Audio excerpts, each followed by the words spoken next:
Welcome everyone to our Carbonomics conference. This panel will be 30 minutes long. We'll be focusing on sustainable construction and materials. I'm very pleased to introduce and welcome Dr. von Achten, Group CEO of Heidelberg Cement, which is one of the leading global building materials and cement producers. Dr. von Achten, warm welcome and thanks very much for joining us. Hi, Patrick. Great. Thank you to you for having me. Look, I mean, let's go straight into it. We only have half an hour for what is shaping up to be a defining topic for the industry, and also from a broader decarbonization perspective. I think if we just look back at when you assumed the CEO role last year, I think one of the first things you did was to set out a roadmap to carbon neutrality for the group, and basically looking to make Heidelberg Cement one of the sustainability leaders in the industry. I mean, it's still early days, but can you perhaps just describe some of the key elements of what makes decarbonization so challenging in the industry for the industry, and what sort of problems you'll have to solve? Yeah, Patrick, I think let's pick up your question at a point where we have to recognize first, you mentioned it very early in your question, the industry globally accounts for 6 to 8% of the global CO2 emissions. So it is a meaningful emission factor. So that's also why governments are very engaged. It's clear compared to other industries, for example, steel, but also others, our emissions in the cement industry is not avoidable to a large extent because it comes from the chemical process. 2/3 of that emission basically comes from the chemical process. So in that respect, we are a very important product with concrete, but we also carry a important responsibility to solve that problem for us and for society. And that's why when I started, we very quickly got moving in terms of setting ambitious targets. You know that we have accelerated our targets towards 2025 and also 2030 in terms of carbon reduction. We were the first company to get SBTi approved with these targets. And then from there, we really drilled it down to all of our plants. So all the 153 plants worldwide have a carbon reduction roadmap with yearly targets 2022, 2023, 2025, 2030. And also our incentive schemes are now linked to reaching these targets. So no one in the company can reach the maximum variable comp without hitting and meeting or overachieving their CO2 reduction targets. And then last but not least, you have probably picked that up. We joined after quite some intense analysis in the internally the Race to Zero campaign, which for us is a very important piece to say, guys, we also sign up for the 1.5-degree commitment. Got it, very clear. And then if we dig a little bit into some of the tools that you're going to be relying on, I mean, as far as we can see, there's probably a menu of options available, also depending on the time frame and reduction ambition we're considering. But what sort of menu of options are you using at Heidelberg? Yeah, Patrick, first of all, let's go back to the question, where does the CO2 emission come from? Because that also drives the tools. As I said, 2/3 are coming from the chemical process. I'll come back to that in a second. That's the whole topic of carbon capture. And then there is 1/3 that comes from the fossil derived fuel base. For me, that's something that we should be able to tackle short term even. That's basically replacement with alternative fuels, biomass content, renewables to some extent when it comes to scope 2 and 3 electricity, hydrogen even as a fuel. I think there is this 1/3 shouldn't give us a headache even in the shorter and midterm. The 2/3 are the ones where we put a massive focus on, because we strongly believe we want to be carbon free at one point, not neutral, because neutral means offsetting. We want to be carbon free at some point. And if you want to be carbon free, to the best of our knowledge, it does not work without carbon capture. And that's why we put a massive focus on carbon capture. This will go up to 10 million tons captured already by cumulative by 2030 on 4 big projects. That's Brevik in Norway, Slite in Sweden, Edmonton in Canada, and then Padeswood in the UK. All these 4 projects will go up to the 10 million tons captured. That's a massive amount. And that means that we have a huge chunk of product base to offer that is basically carbon free. And that's what we are fighting for. Carbon capture means then storage in this case, because the utilization will take a little bit more time to kick in. Can I just follow up there? So what, once these plants are up and running, what percentage of your production would be, as you say, carbon free, roughly? Yeah. So take the example of Brevik. That's the first one that will go out of the gate. The constructions are already ongoing, and 2024 we will start mid of 2024, and there 50% of our product out of Brevik will be carbon free already. So 50% of plants' emissions will be captured and stored. In the case of Slite, that's the other extreme, you know that we're targeting to make this the first full carbon-free cement plant, and that's 1.8 million tons. So that is 4.5 times the volume of Brevik. Massive step up. And then in between, you have the plants of Achten and Padeswood, that roughly around 800,000 tons per plant. So also very significant amounts. Okay. Can we dig a little bit more into the nitty-gritty of these Swedish and Norwegian plants? I mean, you said Swedish plants, first carbon neutral cement plant, basically, and carbon capture is going to get you there. And can we talk a little bit about, for example, how's the Swedish and the Norwegian plants? I mean, what's different between them? What are some of the challenges you still need to face from a technological point of view? And then maybe in the next step also touch on the costs. Yeah, maybe first on the material flow, because first point is obviously the capturing. The capturing has been done with the amine technology that's currently planned to be used in both plants. Slite is not fully decided yet, but Brevik is going to be amine. That technology is actually proven in other industries. You know, it has been done in power, oil and gas industry. So the technology of capturing with amine is proven. Then you have the logistics to the storage place, and you have the storage.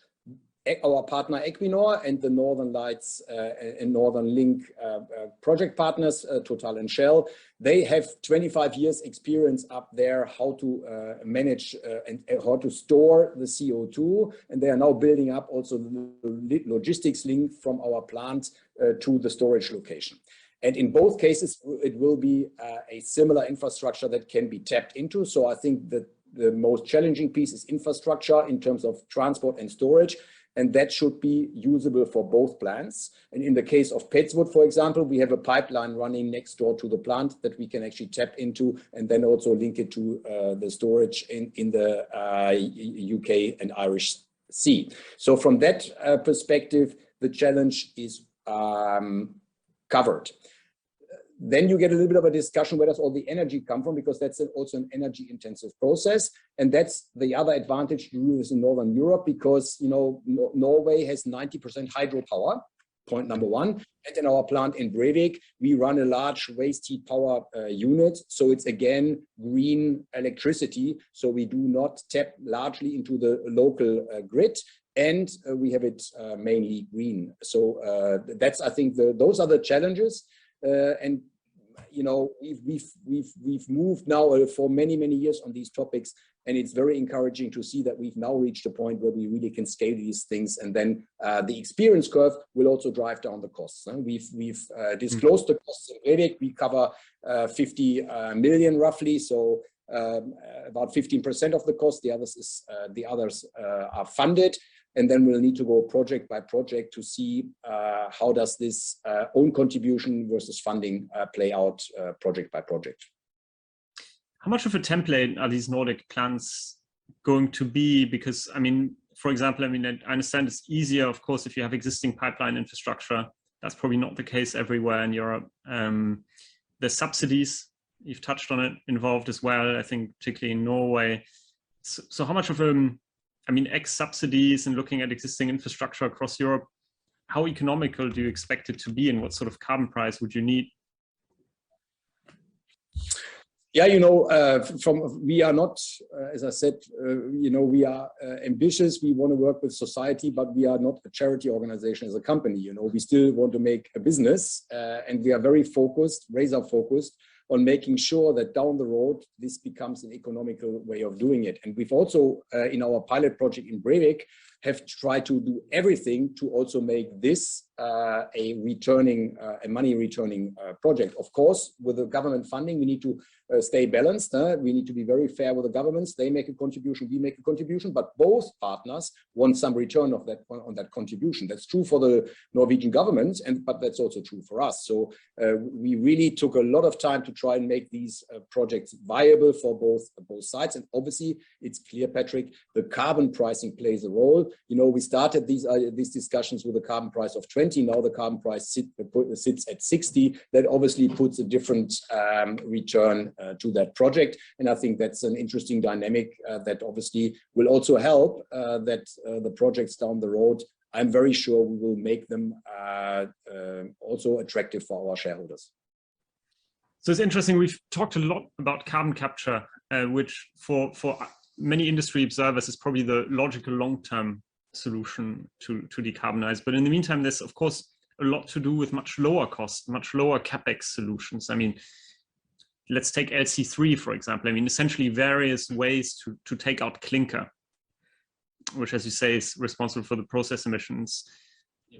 What's your view on those types of initiatives as an intermediary step to actually save a lot of carbon and money in the meantime? Patrick, absolutely, and that's you have to play on all parts of the piano. I think, as I said, the carbon capture piece is for us key because that's the only way to go carbon free, and that's our clear target. Now, what you describe is basically the reduction of the clinker factor. That's where also LC3 comes in as one of the potential options. And that, you know, if you talk to our engineers and many others, universities and the people who have been with the industry for many times, for many years, they realize that, you know, we are currently at a clinker factor between 70 and 75%.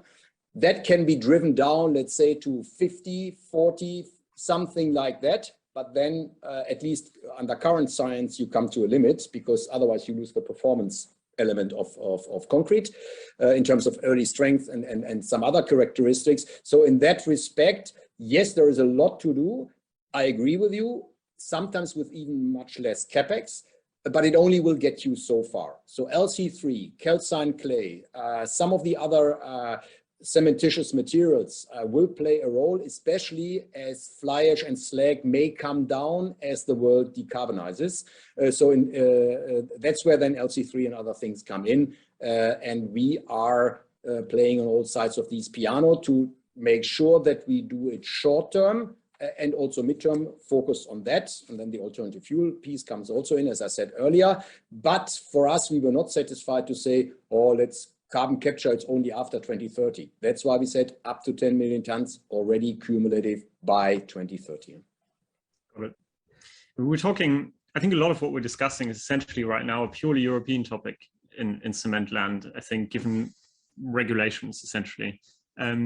You've got a lot of experience in the American market as well, which one would imagine would be the next one, right, to adopt these types of policies and incentives. So, and how far do you see basically these types of topics becoming an issue in your global footprint?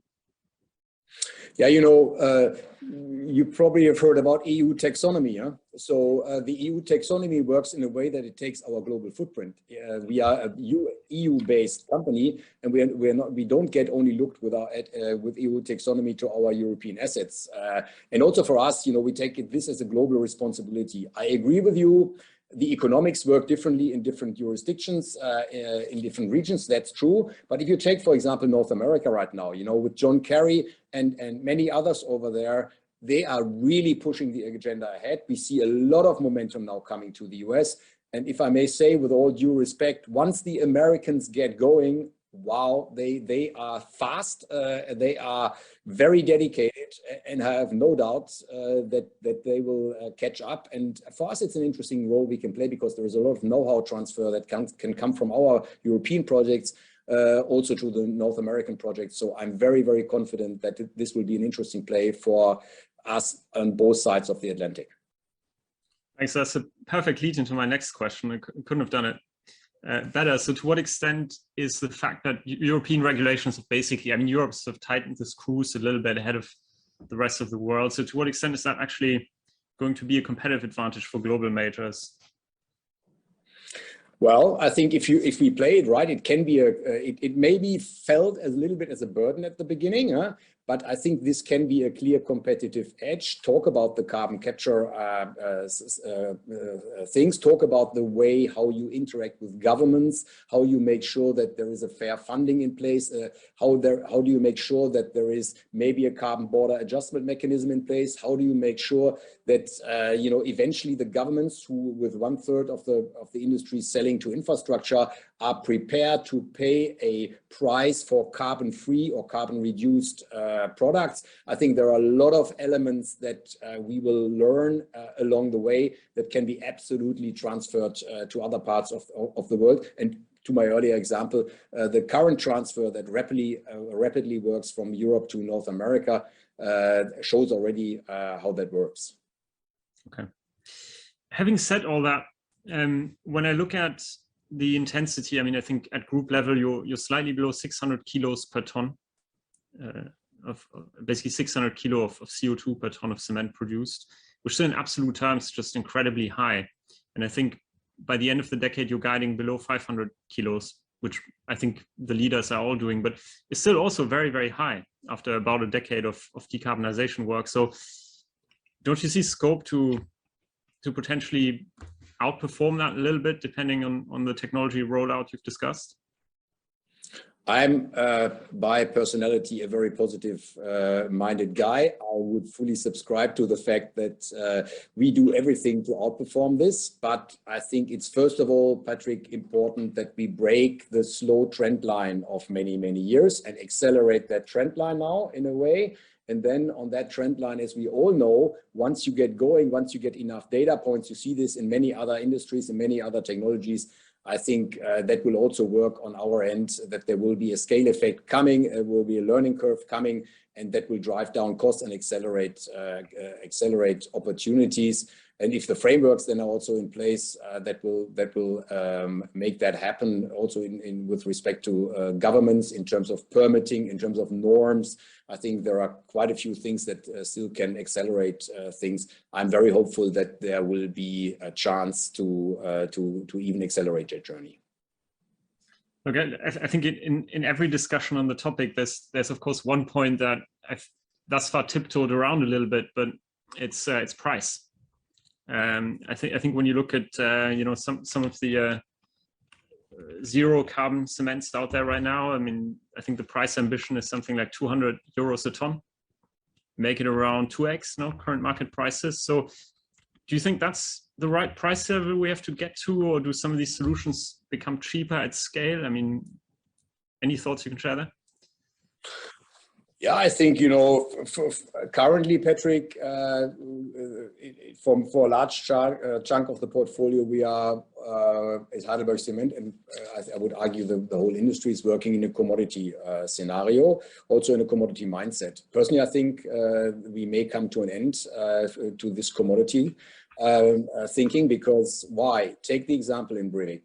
If we have 50% of our plant's production carbon free, well, then that's the big question: what's the right price point for that product? If this becomes a scarce product, I would almost argue a luxury product, then you have to ask yourself, what are others willing to pay for that, and what do we want to have for that? So I think that discussion is not yet finalized. But you have mentioned a couple of examples where we already see that even at very, very low volumes, because in Brevik we talk larger volumes, but even for very, very small volumes, people are willing to pay significantly different prices than we see today. And I have no reason to believe that we shouldn't be able to pull something off similar. That's at least the current thinking. Let's wait until we get there. But we already see in the existing environment that there is huge demand for carbon reduced, to your earlier point, not carbon free, but carbon reduced products. And the customers are also willing to pay the necessary price, because with that we also drive value. for our customers. You know, I mean, I'm not sure where you are sitting right now, but if you sit in an office that's just a plain office building, or whether you sit in an office that is Platinum LEED certified, I'm sure you will pay, as Goldman Sachs, a different rent for that. And in that respect, why shouldn't we then also get a different price if we contribute to that LEED certification, for example? So premiumization, basically, trying to get a little bit ahead of the curve, have a premium product. But how do you see then the competitive response in the industry? I mean, there's various dynamics at play. One, to get to really zero carbon cement, you start to need quite a bit of Capex, right, on carbon capture. So is the tail of the industry going to be able to follow you? Does the industry consolidate? When does it consolidate? Or does everyone end up hopefully offering zero carbon concrete in 10 years, 15 years? Yeah, I think, you know, I can only speak for Heidelberg Cement. I mean, I give you some thoughts around what could be the different scenarios. But going back to our earlier discussion, Patrick, I think there is, you know, for the short term to be able to drive down the clinker factor to some extent, that should be possible for many, because that's the Capex is not always massively. It needs some significant innovation in R&D. So it's not like these are off the shelf products. So you need to have the R&D and innovation power to get to those products, especially to their scaling. I think that's the one challenge. And then clearly, when it comes to carbon capture, that's then a little bit the differentiating factor, because there you talk not only about the technology know-how, you talk about the Capex, you talk about the interaction with governments, you talk about the question, what do you do with the captured CO2, you know, do you have a storage place, do you utilize it? So that then it becomes complex, and I would argue that is not so easy for everybody to pull off. We already see now, look at the map of our carbon capture projects, you know. You could have argued in the past Heidelberg Cement was an addition of one country next to the other. The question you can strategically ask, you know, what's the benefit of having a larger group? This completely flips around in the carbon capture topic, because I tell you internally how much questions and demand we get from other countries who want to get going, just learning from the others. I think that's an interesting dynamic, and it shows the value now of the total Heidelberg Cement group really kicking in. Interesting. So perhaps to finish off on the financial topic, do you see the industry being more profitable than, say, was the past 10 years in a lower carbon concrete world, or will it just be more bifurcated between industry leaders and the tail? Patrick, I cannot talk for the industry. I'm happy to talk for Heidelberg Cement, and our clear target is to become more profitable and also to grow our absolute profitability. You know that in our strategy beyond 2020, we have said that we want to be structurally more profitable, 300 basis points up until 2025 in terms of profitability. North America even a little bit more. We are really sitting on the right trend line there, even with very, very steep headwind on energy prices. So in that respect, absolutely the answer for us is yes, we want to get out of the commoditization. We want to win through product differentiation, through better solutions and services, and with that win our customers to also give us the chance to turn our innovation and our R&D potential into good profitability for our shareholders. Okay, so with that in mind, if we move to capital allocation, I think there's been essentially two responses, no, from various industry players. One was to sort of try to dilute the cement exposure, dilute the problem away by trying to move into adjacent areas, which tend to be less carbon intensive and actually incidentally also higher return. And the other response, I suppose, would be to stick with cement, but try to lead decarbonization. I mean, do you think there's a trade-off? How do you see this going forward? Does it make sense, for example, to do more construction chems? Yeah, I think a very important question, obviously something that we also ask ourselves.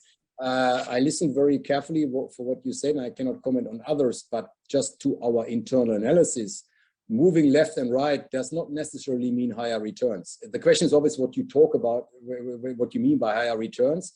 I think for me, you know, one is the EBITDA margin. So I think there we are quite comfortable with what we have. And the other one is then the ROIC, the return on invested capital. And, you know, as a group, we have advanced quite well, you know, in the past, always around 5-6%. Now we have already mentioned that we will go beyond 9%. And I think for an asset heavy industry, capital intensive industry, 9% plus is not such a bad performance. So I think we get into an attractive investment space in that respect. For us as a group, Patrick, you know, we see so much room for maneuver and upside potential in the core heavy sites, meaning cement, concrete, aggregates, asphalt, that we do not see the short-term need to escape from there. As you mentioned it, we have the internal know-how, courage, and conviction that the carbon problem can be solved. We want to be the first one who proves this. This is why Brevik is so important for us. And once we've proven that, we will also make sure that we then scale it and roll it out to the rest. And I think then we have a very bright future, because the demand itself for heavy materials is not a problem. The demand is absolutely there. Very clear. Geographically, again, from a cap allocation point of view, I think your own background's very much DM, right? US, Western Europe, a lot of Western Europe, British Southern Europe. How do you see EM fitting into your portfolio in the long run? Same as always, higher population growth, higher demand growth, or does it become more or less challenging? Yeah, same as always is not my principle, because a good old same old doesn't get you anywhere. You know, you have to stay on your toes. That's also true for us at Heidelberg Cement. That's why we embarked on the portfolio exercise. But we specifically said we will stay somewhat on two legs, not 50-50 balance necessarily, but on two legs, DM and EM.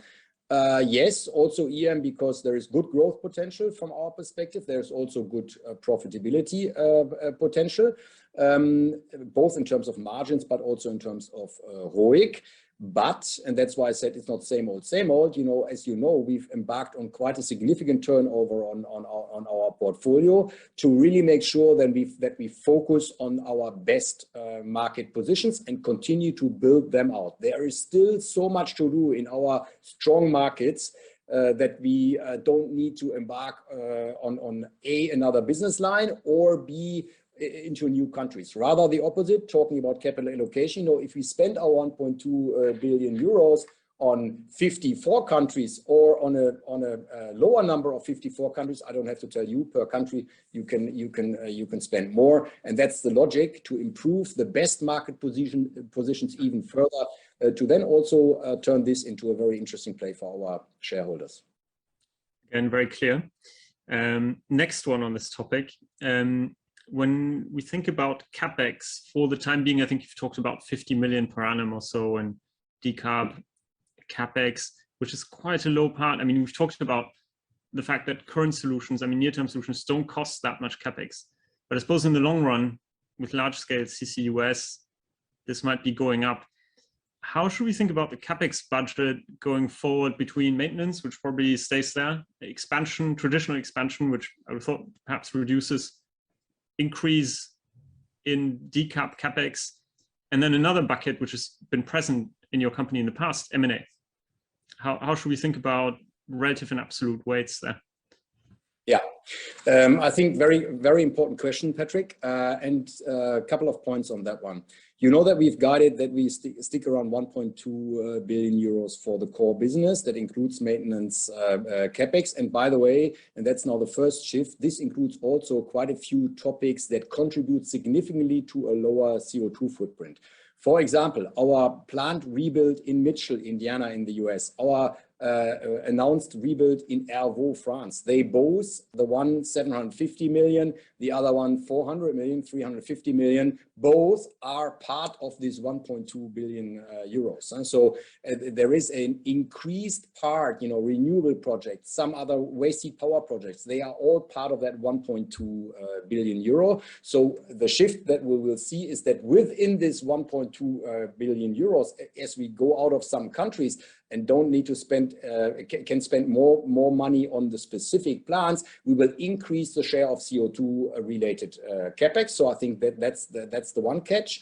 And then obviously the 50 million that you mentioned will go into the target achievement until 2030 under our current roadmap. That's to your point. You know, we've committed to the capital market that for the delivery of the current targets that we've set, this 50 million is sufficient, and that includes also the current in this plan already integrated carbon capture projects. Now, if we want to accelerate, you know, that could be one option, to say, guys, we've now been even more clever. We have learned already, and then we now have an acceleration option. We'll come back to the market and say, guys, hey, if we now spend X amount more and we reach Y in terms of CO2 reduction, well, then that's an economic decision we have to take. So I think that's still the option. That's still the option that's out there. And then to M&A, we made it very clear, you know, that we've embarked on the first ever share buyback program in the company's history since 150 years.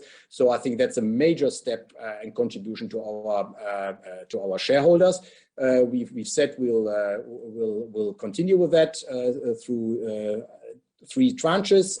So, you know, this year we will have returned almost 1 billion euro back to our shareholders, 500-600 million on dividends, and then on top the 300-350 on the share buyback. That has never happened in the company's history. So in that respect, you know, we balance M&A potential with